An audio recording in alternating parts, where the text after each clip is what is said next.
دوستو یاد رکھیے، درخت پر اوقات سے زیادہ پھل لگ جائیں تو اس کی ڈالیاں ٹوٹنا شروع ہو جاتی ہیں۔ اسی طرح انسان کو اوقات سے زیادہ مل جائے تو وہ رشتوں کو توڑنا شروع کر دیتا ہے۔ وہ پتہ ہے اس کا انجام کیا ہوتا ہے؟ اس کا انجام یہی ہوتا ہے کہ آہستہ آہستہ درخت اپنے پھل سے محروم ہو جاتا ہے۔ دوستو یاد رکھیے کہ الفاظ کا چناؤ سوچ سمجھ کر کریں۔ جب آپ کسی سے بات کر رہے ہوتے ہیں تو آپ کے الفاظ آپ کے خاندان کا پتہ، مزاج اور آپ کی تربیت کا پتہ دے رہے ہوتے ہیں۔ بچہ بڑا ہو کر سمجھتا ہے کہ ابا کی لگائی گئی پابندیاں ٹھیک کی تھیں، اور اس طرح بندہ مرنے کے بعد سمجھ جائے گا کہ اس کے رب کی پابندیاں ٹھیک تھیں۔ زندگی کوئی چائے کا کپ تھوڑی ہوتی ہے کہ ایک چمچہ شکر ملا کر ذائقے کی تلخی کو دور کر دیا جائے۔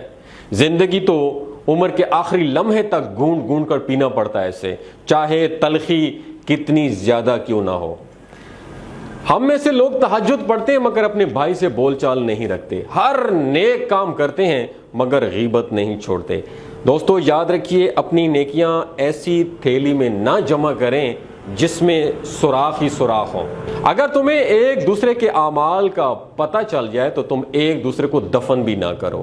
اللہ پاک نے تمہارے عیب چھپا رکھے، اس پر شکر ادا کرو اور دوسروں کے عیبوں کو بھی چھپانے کی عادت ڈالو، کیونکہ برائیاں آپ میں بھی ہیں اور زبانیں دوسروں کے پاس بھی ہیں۔ کچھ لوگ اپنے لیے ساری ساری رات جنت کی دعائیں مانگتے ہیں، لیکن دوسروں کی زندگی انہوں نے اس دنیا میں جہنم بنائی ہوتی ہے۔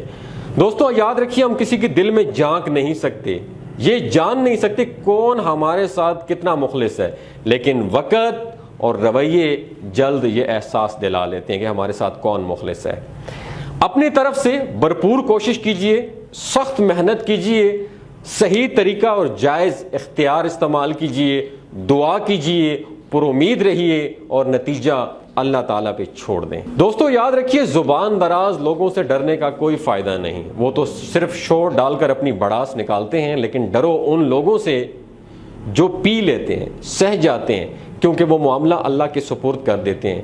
دوستو وہاں دیر تو ہو سکتی ہے لیکن اندھیر کبھی بھی نہیں۔ اگر آپ پریشان ہو رہے ہیں کہ ہر چیز آپ کے ہاتھوں سے نکل رہی ہے اور حالات آپ کے موافق نہیں، آپ کے اگینسٹ ہیں، تو ایک دفعہ اس درخت کے بارے میں ضرور سوچنا جو ایک ایک کر کے اپنے تمام پتے کھو دیتا ہے لیکن پھر بھی کھڑا رہتا ہے، اس امید پر کھڑا دیتا ہے کہ بہار کے دن آئیں گے۔ دوستو مجھے اتنا عجیب لگتا ہے نا کہ لوگ ہماری زندگی کا ایک پیج پڑھنے کے بعد ہماری پوری کتاب خود سے لکھ دیتے ہیں۔ کوئی یہ کیسے سوچ سکتا ہے کہ حساب نہیں ہوگا، کہ وہ بخشا جائے گا؟ یاد رہے، حساب دینا ہوگا، ایک ایک آہ کا حساب دینا ہوگا، آنسو کا، تڑپ کا، بے حسی کا، بے رحمی کا حساب دینا ہوگا۔ حقوق اللہ کے بعد دوستو یاد رکھیے، حقوق العباد کا معاملہ بھی بہت سخت ہے۔ افسوس، صد افسوس کہ سبھی لوگ یہ بات بھلائے بیٹھے ہیں۔